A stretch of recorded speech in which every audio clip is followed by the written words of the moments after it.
Before we get to the conclusion, I did not show you the Doctor Strange trailer, and we didn't talk about it.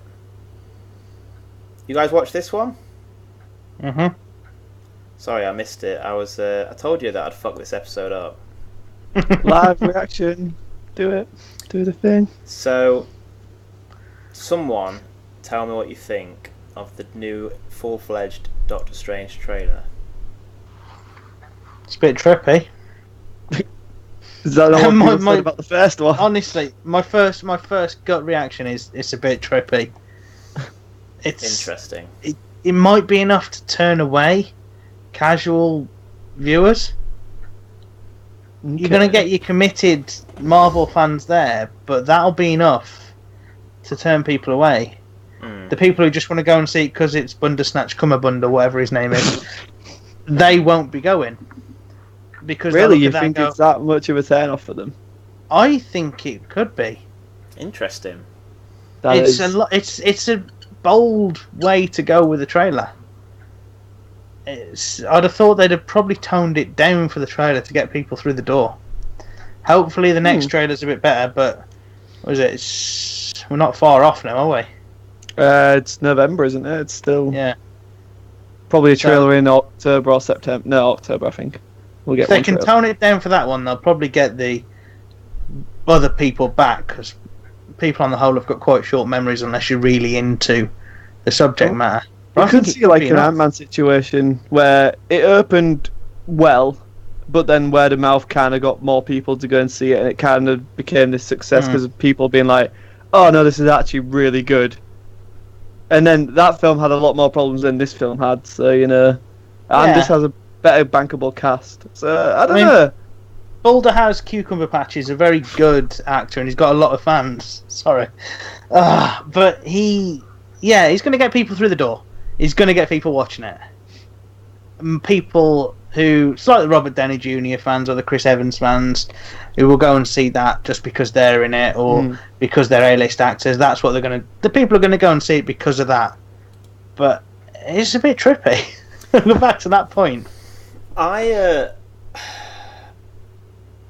wasn't that interested in it, and I haven't been in this project for a while. And I think the thing that bothers me is what we're seeing isn't magic in the normal sense of what Marvel does with magic. We're seeing a lot of reality bending, and they've been using this word reality a lot in the trailer and in the promo stuff. And everything is about, they do a lot of teleporting. There's a lot of buildings moving around and folding around, and what it's not is demons, monsters, and proper magic spells, and from what I understand, from what I've read of Doctor Strange, it's in that. This in that. It feels more like the Inception type thing of you can change the reality with your. Yes, it's like the Matrix sort of thing going on. And he's the chosen one. That to me is more of a science fiction issue than a magic one. And I wanted fucking fighting space gods and demons and all that good stuff. Magic spells. Even when he's like casting his little spells, it feels like he's more hacking the world. Reality. Yeah.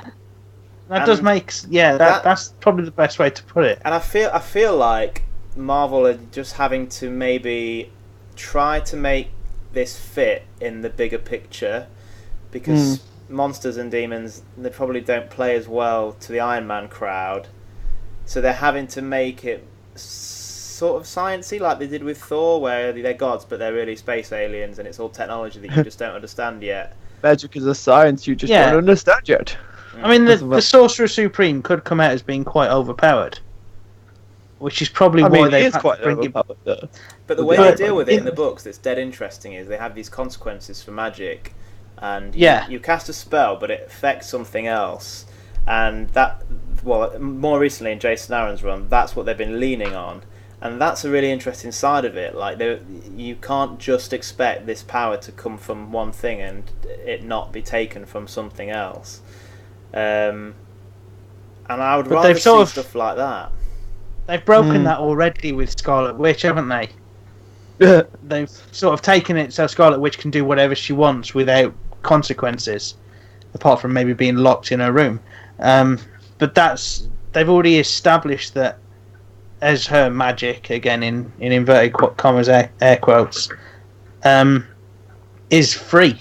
There's no cost to it. Yeah, I mean she's kind of outside of the normal magical order though, because she's like.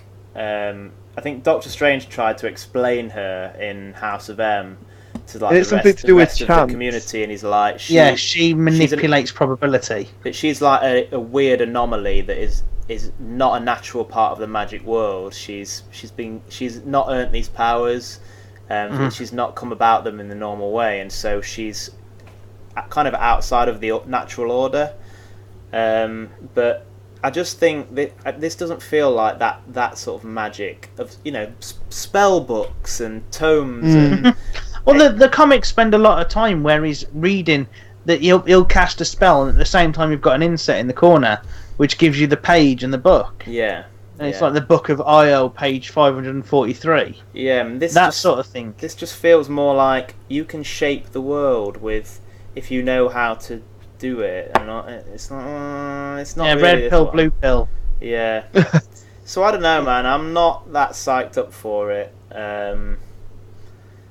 but I thought it was worth talking about because it's the first what big if portion of it. Shima Gorath's in it? Would you go and see it then, Stu?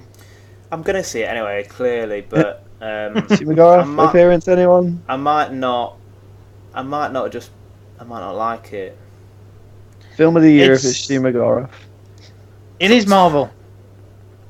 Yeah, I know. It'll probably be better than I think. You know what I also don't like? I don't like his look.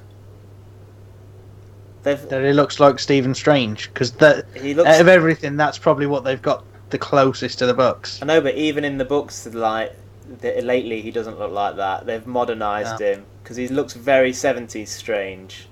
I like this look. I'm on board with that look. I mean, I like the putting the cape on bit. That was quite cool. Yeah, that was pretty cool. From what I gather of it, he's been away for a long time. He's been training for years and years and years. And he's gone from being a bit more young and vital to a bit silver around the tabs. I don't know how many years have passed, but maybe that's why he's rocking a bit more of a dated look. But I don't know. I'm just not feeling it. I'm really not feeling it, and that's weird for me to say about a Marvel film.